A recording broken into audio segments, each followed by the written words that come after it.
कैसे हो सारे मेरी मैं 9 साल का हूँ। मैं अभी बहुत छोटा हूँ, मुझे नहीं पता है कि शायरी क्या होती है। मगर जब मैं यूट्यूब पे अल्लामा इकबाल की वीडियो या अपनी उर्दू किताब में पढ़ता हूँ तो मुझे अच्छा लगता है।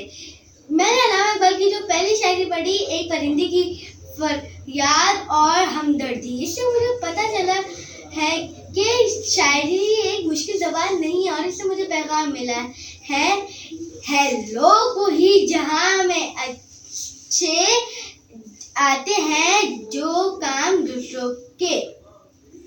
मुझे लगता है कि अगर हम अल्लामा इकबाल की बातें पढ़ेंगे तो हम अच्छे इंसान बन सकते हैं, क्योंकि अल्लामा इकबाल की बातें बहुत अच्छी और सच्ची हैं।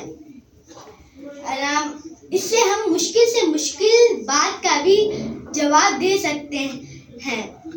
मुझे नहीं पता कि मैं बड़ा होकर क्या बनूंगा, मगर अगर मैंने अल्लामा इकबाल की शायरी से दोस्ती रखी तो मैं जरूर एक अच्छा इंसान बनूंगा। मुझे अल्लामा इकबाल की शाहीन बनना है, वो शाहीन जो की उड़ान बाकी परिंदों से अलग हो और जो किसी की गुलामी कबूल ना करे। शाहीन है परवाज़ काम है तेरा, तू शाहीन है परवाज़ काम है तेरा, तेरे सामने आसमां और भी है। मुझे लगता है कि अल्लामा इकबाल इस सदी के और आने वाली सदी के सबसे बड़े शायर हैं। Thank you.